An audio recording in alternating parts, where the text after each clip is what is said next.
और चलिए बात बड़ी खबर की। रूस और यूक्रेन के बीच जारी जंग अब एक बार फिर से बेहद खतरनाक मोड़ लेती हुई दिखाई दे रही है। पिछले 24 घंटों में यूक्रेन की तरफ से मॉस्को और उसके आसपास के इलाकों को निशाना बनाकर बड़े पैमाने पर ड्रोन हमले किए जाने का दावा किया गया। इन हमलों के बाद रूस की तरफ से भी जवाबी कार्रवाई की गई है। खार्किव में रूसी एयर स्ट्राइक के बाद कई जगहों पर धमाकों और आग लगने की खबरें सामने आई हैं। इस हमले में कई लोगों की मारे जाने की बात कही जा रही है। यानी एक तरफ मॉस्को की ओर ड्रोन की बौछार, दूसरी तरफ खार्किव में रूसी मिसाइल्स की मार। रूस यूक्रेन युद्ध में दोनों तरफ से लगातार हमले तेज होने के बीच अब सवाल यही है कि क्या जंग का यह नया दौर और ज्यादा खतरनाक होने वाला है। मॉस्को से खार्किव तक आसमान में ड्रोन और मिसाइल्स की गूंज ने एक बार फिर से युद्ध की भयावता बढ़ा दी है।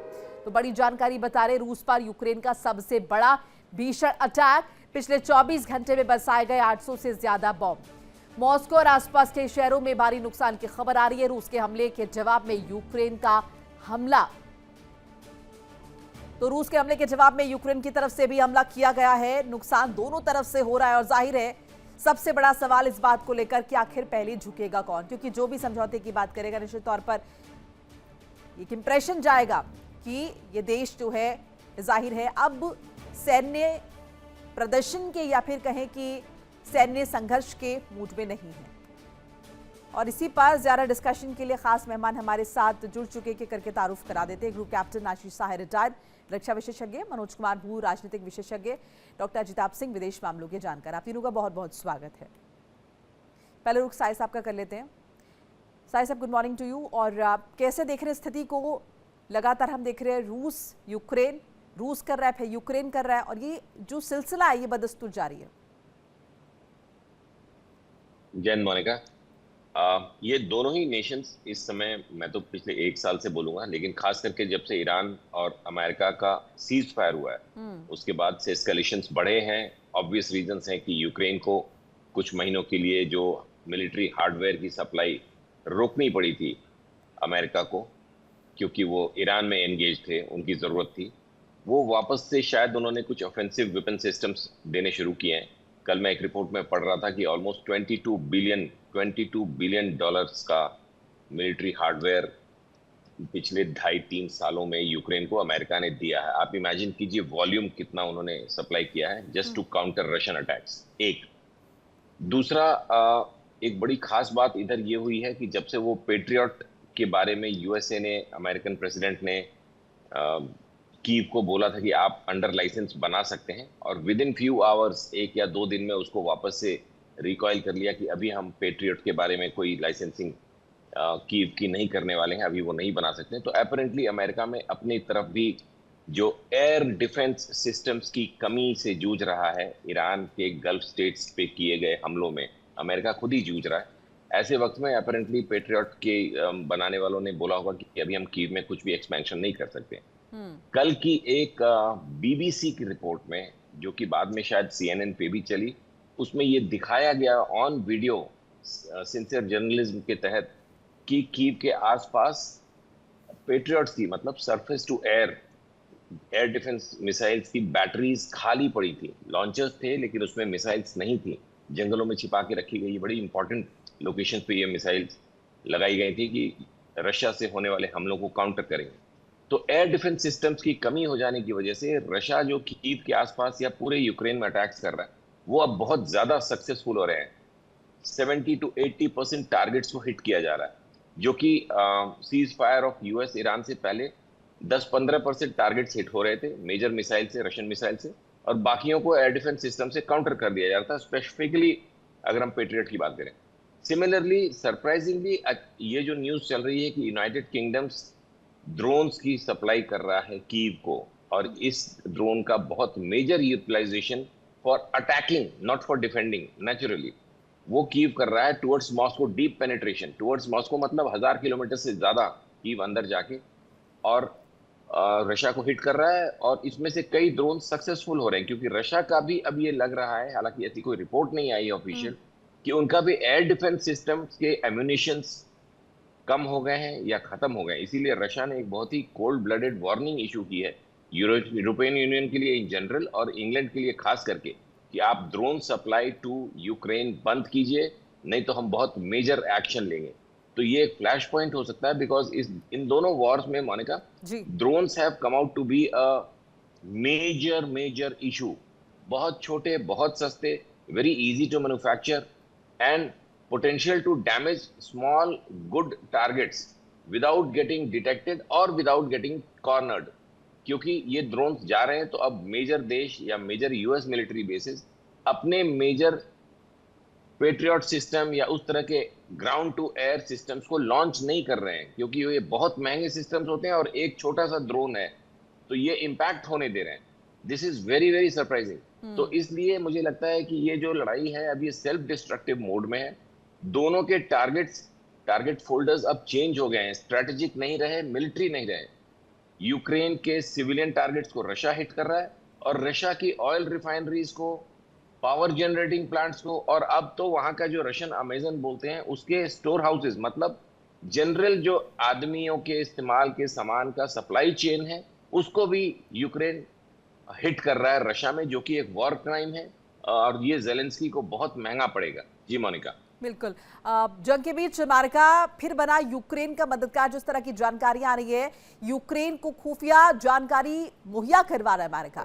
खुफिया जानकारी के जरिए जाहिर है आक्रामक हो चुका है यूक्रेन। रूस के महत्वपूर्ण ठिकानों पर लगातार हमले कर रहा है यूक्रेन। तो लगातार रूस पर अटैक जो है वो यूक्रेन द्वारा किए जा रहे हैं। डॉक्टर सिंह, जैसे कि अभी साहिब साहब कह भी रहे थे कि पिछले दिनों ज्यादा आक्रामक हुआ है यूक्रेन, और हमने देखा भी है वो अग्रेशन यूक्रेन का नजर आ रहा है। और इन सब के बीच एक रिपोर्ट भी हम देख रहे थे जिसमें कहा जा रहा था कि अमेरिका के जो हथियारों के जखीरे हैं वो अब बहुत सीमित हो गए, लिमिटेड हो गए हैं। फिर उसके बाद यूएसएस वाशिंगटन की प्लेसमेंट का भी जिक्र हो रहा था कि आपने प्रशांत सागर से निकालकर ईरान की तरफ मोड़ दिया है, यानी कि बहुत क्रंच में अभी अमेरिका चल रहा है। लेकिन क्या ये माने कि सारा फोकस अब अमेरिका का यूक्रेन की तरफ हो गया है, ईरान को भी छोड़कर, और चाइना भी उससे कोई बड़ा चैलेंज नहीं लग रहा है? देखिए मोनिका जी, ये अमेरिका की एक मैं कहूंगा पॉलिसी पैरालिसिस है। उनको उनकी पॉलिसी में ही लकवा मार गया। सीधे सीधे मैं तो ये कहूंगा कि एक युद्ध को ये खत्म नहीं कर पाया, उसको एक कहते हैं ना लाद देना पूरी दुनिया पे, और 4 साल से चल रहा है। ऑब्वियसली यूक्रेन के पास ऐसी ताकत कभी नहीं थी कि रूस के आगे वो टिक भी सके, लेकिन अभी 4.5 साल से यूक्रेन टिका हुआ है। दैट शोज कि अमेरिका और नेटो और यूके, इनके बिना तो वो कभी खड़ा ही नहीं हो सकता। और इस उतना ही नहीं, उसके अलावा जो E3 जिसको कहते हैं, यूरोपियन यूनियन के जो 3 मेजर हैं, फ्रांस, जर्मनी और यूके, ये खुल के साथ दे रहे हैं। चाहे वो इंटेलिजेंस की बात हो, हथियारों की बात हो, ड्रोन्स की बात हो, मिसाइल की बात हो, और अन्य टेक्नोलॉजी भी। यहां तक कि स्टारलिंक जैसे जो इंटरनेट कनेक्टिविटी है वो भी अमेरिका की तरफ से यूक्रेन को खुल के प्रोवाइड किया गया। तो बिना अमेरिका के और नेटो के सपोर्ट के यूक्रेन टिक नहीं सकता। दूसरी तरफ ये राष्ट्रपति ट्रंप तो ये अब खुल के आ रहा है कि वो चाहते ही नहीं कि दुनिया में कोई शांति से रहे। एक तरफ यूक्रेन, रूस को उन्होंने लड़वा दिया, हथियार सप्लाई करके उसको और बढ़ाते रहे, और उसको बंद करने की बजाय अगर इनकी मंशा होती बंद करने की तो उसको रोक सकते थे। यूक्रेन की से भी उनके अच्छे रिलेशन है, और पुतिन से कहा जाता है कि राष्ट्रपति ट्रंप के तो डायरेक्ट और बहुत अच्छे रिलेशन, और कई बार उनकी आपस में मीटिंग भी हो चुकी है। तो एक तरफ वहां से कह लीजिए पूरी दुनिया की सप्लाई चेन को डिस्टर्ब करके उन्होंने डिस्टेबलाइज किया है, ग्लोबल इकोनॉमिक ऑर्डर को भी और जियोपॉलिटिकल ऑर्डर को भी। दूसरी तरफ उन्होंने वहां बिना कुछ केयर किए ना यूक्रेन को रुकने दिया, ना उसको जमने दिया, चले आए ईरान की तरफ। और ईरान में देख लीजिए पिछले 6 महीने से क्या तमाशा हो रहा है। इनकी पूरी मंशा है कि ये अमेरिका का प्रभुत्व बढ़े, क्योंकि जिस तरह से रूस, चीन और भारत जैसे इकोनॉमी कह लीजिए उभर रहे थे, बहुत अच्छे से राइज कर रहे थे, ईरान अमेरिका को शायद नागवार गुजरा, और इस तरह की उसने एक नीति अपनाई जिसमें खुद अब वो फंस गया है निकलने की। अब देख लीजिए ईरान से भी अमेरिका की छटपटाहट है, लेकिन चाह के भी निकल नहीं पा रहा है। दूसरी तरफ रूस को भी इंगेज करके उसने जो कोशिश की थी कि अमेरिका का प्रभुत्व बढ़े, लेकिन वहां भी अमेरिका कहीं ना कहीं फंसता नजर आ रहा है। बिल्कुल मनोज जी, अमेरिका फंसता नजर आ रहा है, लेकिन जिस तरीके से वो लगातार यूक्रेन को मदद मुहैया करवा रही है, चाहे इंटेलिजेंस की बात करें या फिर हथियारों की बात करें, तो वैसे तो जाहिर है यूक्रेन भी किसी भी तरह से हल्का नहीं पड़ेगा। इनफैक्ट वो जिस तरीके से अग्रेसिव हो रहा है, ऐसे तो फिलहाल सिनारियो नहीं है कि आने वाले दिनों में भी ये जो युद्ध है ये शांत होने वाले इस फ्रंट पर, और यहाँ तो ऐसी कोई बात भी नहीं हो रही है। सही बात है। जिस तरह से वार्ता होनी चाहिए रशिया और यूक्रेन के बीच में, वो हम लोग नहीं देख रहे हैं। और ऐसा लग रहा है कि इंडिफिनिट वे में जो है ये वार चलते रहेगा। और जिस तरह से हम लोग देख रहे हैं कि यूरोपियन नेशन, जो खास करके इंग्लैंड और जर्मनी, फ्रांस, ये ऐसे कंट्रीज हैं, वो किसी न किसी रूप में जो है बहुत ज़्यादा आर्म्स सप्लाई कर रहे हैं यूक्रेन को। और हमको लगता है कि इतिहास में कुछ ऐसे शासनाध्यक्ष होंगे जो अपने लोगों को किस तरह से या डिस्ट्रक्शन किस तरह से किया जाएगा, ये जेलेंस्की को जो है वर्ल्ड याद रखेगा। कि वो जिसका कोई गोल, उनको ऐसा नहीं लग रहा है कि इस वार में जो है वो यूक्रेन किसी न किसी रूप में जीतेगा, लेकिन उसके बावजूद भी एक यूरोपियन नेशन का या नाटो कंट्रीज का एक मोहरा बना हुआ है और अपने ही लोगों को क्षति पहुंचाया जा रहा है। और देख रहे हैं कि हम लोग जिस तरह से जब भी हमला होता है तो वहाँ के लोग, इनोसेंट लोग मारे जाते हैं। एक हम लोगों ने एक वीडियो भी आया था कि एक आदमी अपने शॉप के बाहर था और उसमें ड्रोन आ गया, और वो ड्रोन लगभग आधा एक घंटा तक वेट किया। जब वो आदमी फिर से बाहर निकला तो फिर अटैक हो गया, इससे उससे इंजरी हो गई।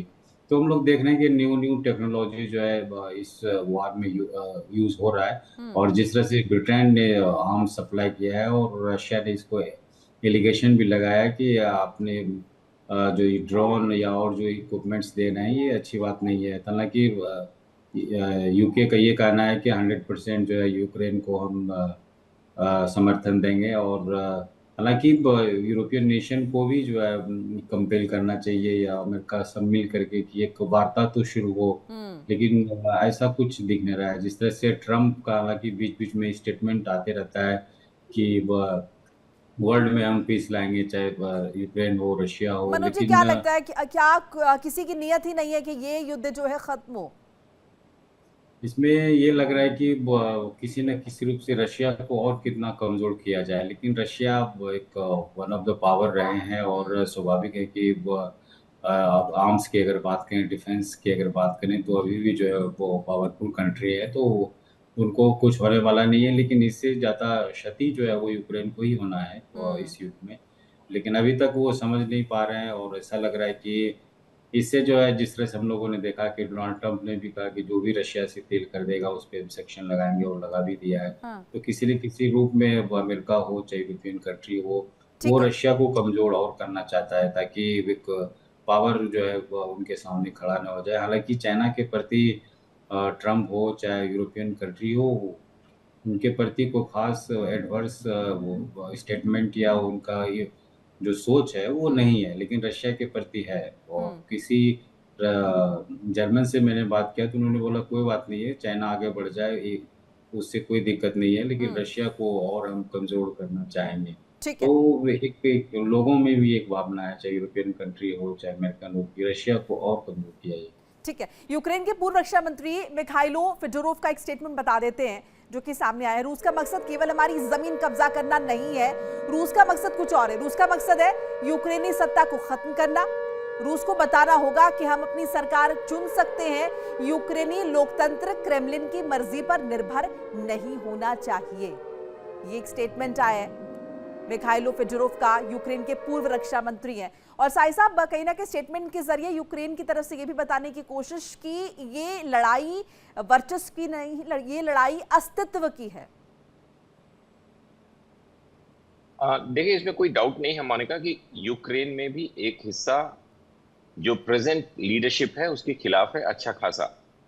और ये आपकी न्यूज रिपोर्ट बिल्कुल ठीक है, जैसा कि ये सेकंड कर रहे हैं एक्स मिनिस्टर, कि रशिया का एक एजेंडा ये हो सकता है जेलेंस्की को अपदस्थ करना। और क्या इसमें वो सक्सीड कर रहे हैं? बहुत स्लोली लेकिन स्टेडिली। पिछले 15 दिनों में जेलेंस्की ने अपने इंटरनल बड़े चैलेंजेस फेस किए हैं और उन्होंने चुपचाप, क्योंकि वहां पे मीडिया पेनिट्रेशन काफी कम हो गया, फोकस हटा हुआ है, उन्होंने अपने कुछ मेजर मिनिस्टर्स को रिप्लेस किया है और कुछ ने अपनी नाराजगी जाहिर की है regarding handling of the war. तो यूक्रेन में एज इट इज मैं एक यूक्रेनियन इंडिविजुअल को इंटरव्यू कर रहा था for some counter intelligence purposes, और उसमें मुझे मैंने करीब 2 घंटे की इस इंटरेक्शन में काफी डीप रूटेड हेट्रेड है इनके दिलों में। देखिए इंडिया डेली 24/7 अब आपके स्मार्ट टीवी पर। इंडिया डेली मौजूद है सभी डिजिटल प्लेटफॉर्म पर लाइव और लगातार। इंडिया डेली 24/7 हर दिन राष्ट्र को समर्पित।